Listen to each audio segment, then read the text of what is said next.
Hello दोस्त, नमस्कार, प्रणाम। मैं आशीष। तो आप लोग की एक बात बताने आए हैं। तो अब आए ना लाइन पे। खेसारी भैया के गाना का टीजर आज छूटा है सवेरे सवेरे 6 बजे आया है।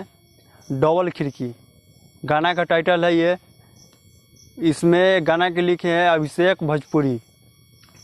तो वीडियो में बनल रही है, आज सब बात बताने वाले हैं, कब आने वाला है, कब क्या है इसे। तो भोजपुरी SK 3154 को चैनल को मेरा सब्सक्राइब पे लाइक कमेंट कीजिएगा। तो और कुछ विशेष बात बताएंगे, तो बात को आगे लेकर चलते हैं। ये गाना आएगा ओह यार यार ये कितनी औसम है यार। BR म्यूजिक पर ये गाना आएगा।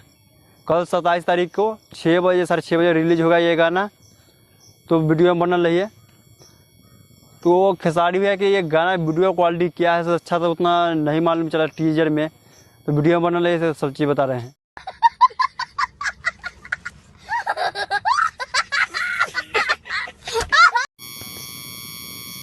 तो ये रानी का चैनल पर गाना आ रहा है। गाना नहीं सुने होंगे तो कॉल आएगा तो सुन लीजिएगा। टीजर देख लीजिए गाना का, डबल खिड़की का, समझे। तो कल खेसारी भैया आए थे रानी का चैनल पर, BR म्यूजिक पर, समझे। कल रात में आए थे लाइव। तो खेसारी भैया बता रहे थे सब बात। तो आप लोग एक बात बता रहे हैं, वीडियो को लाइक कमेंट सब्सक्राइब ज़रूर कीजिएगा, याद से कर लीजिएगा। आप वीडियो को शेयर कीजिएगा। अच्छा लग रहा है तो कमेंट कीजिएगा, नहीं